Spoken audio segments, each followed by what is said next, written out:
Ladies and gentlemen, Tattoo Advance here, and welcome to a news update. Starting with the burn down, there's one bug left. It's normally, with most of these things in development, it's that last 1% is the hardest bit to get over the line. I'm making the assumption that that bug could actually be completed now, because that was last week anyway, and they've had a few days this week to probably iron out that bug anyway. So what does that mean for us? It might be worth me explaining what the Avocati is. The Avocati is a group of testers that have already been selected. They were selected a while ago. They were selected on the basis for their contribution in the testing and gameplay aspect. And also the Avocati is under an NDA, so none of the information that is seen can be recorded or displayed. The plan for Star Citizen's rollout of 3.0 starts with the Avocatis and then moves on to PTU. PTU is a separate build from the live build that is optionally downloaded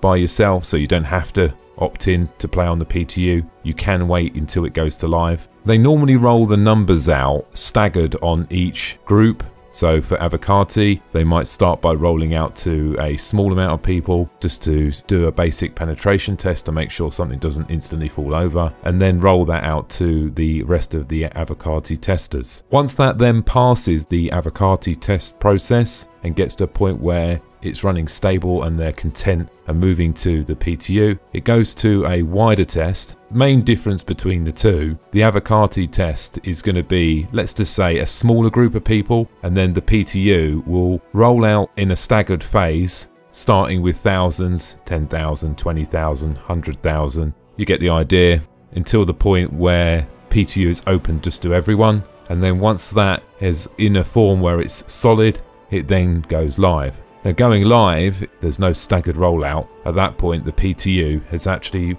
tested and make sure that there shouldn't be any major issues going direct to live. Now it's optional for you when you choose to sort of take part. Now clearly, if you're not an Avocati, then you can't take part in that process. But for the Avocatis, you can sort of expect there's going to be a lot more bugs for them. So if you're looking to sort of jump into 3.0 and you're not really interested in bugs and issue reporting and that sort of thing, then maybe wait either until mid to late sort of PTU build, or maybe even wait until live. I'd imagine most people are going to be sort of downloading and logging in immediately, no matter where they are in the stage. What's going to make a real big difference as well in this 3.0 build, in previous builds, what happens is, once the actual build's been pushed and you download it, let's just say it's 42 gig, 45 gig, you download it, you install it. Now, because they didn't sort of have like a micro patcher that could go into the binaries and update small parts of it, the majority of the time it was a case of pretty much downloading 20, 30 gig, in some cases the whole game again.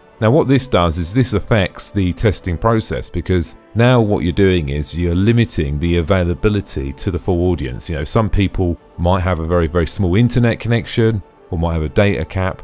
With 3.0, it will have a micro patcher, a patch system where they can patch it in a very, very small way, megs rather than sort of gigs, which will make a massive difference to the update process as well for Star Citizen. And also it will obviously reduce a lot of bandwidth issues and also data usage and throughput on their AWS solution as well.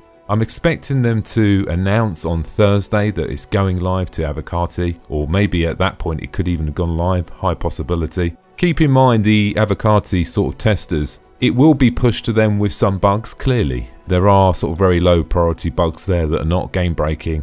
The whole purpose of the Avocati testers is really just to sort of early sort of load testing, and also just to have a wider spectrum and have a bigger group of people pulling in and reporting bugs. At any point throughout the process, from Avocati to PTU and also live as well, there's something called the issue cancel. It's on the homepage in the top navigation for the RSI site for Star Citizen, where you can go on there, search or create new bugs. If they consider later on down the line adding more people to the Avocati process, they will use this metrics to help them select individuals as well. So it's definitely worthwhile doing that if you want to be a tester and you want to sort of contribute towards the development of the game. If they get the Avocati build done soon, I'm only guessing here, but there's a possibility that they could even maybe start a very, very small PTU push around the 27th or maybe even the week after, so that'd be brilliant. I suppose that all depends on how the Avocati testers get in that first phase. On to other news, we have seen a new ship come into play and 3 variants, the X1. It comes in 3 variants, the X1 Velocity and the X1 Force. I'll leave a link in the description so you can have a look at the physical roles and what they do. It's basically another very similar to sort of like the space bikes, and there's a few variants there for you to take a look at as well. They are going all out on the old bikes. I must admit, I thought the first one when they did it, I thought that I was going to be a couple of them, but it looks like they're going to be doing quite a few of these. A good thing, I guess, because hopefully it'll pull in a lot more sort of gameplay into these bikes later on down the line as well. And now we're getting closer to 3.0. For the first time today, I thought about what am I actually going to do when I download it, click on play. What's the first thing I'm going to do? And I think I'm probably going to go and do a mission, purely on the basis that I hope the mission leads me into some of the content that maybe the game wants me to see. Definitely be the first thing I'm going to do. For my ship selection, depending on the mission I get, i.e. if it's obviously it's a cargo one, I have to take a cargo ship, but I'll probably take something small and quick so I can zip around, something with a canopy I can get in and out very quickly so I can experience all the new content. Super excited about it, I can't wait. So let me know in the comments, guys, what's the first thing you're going to do when you download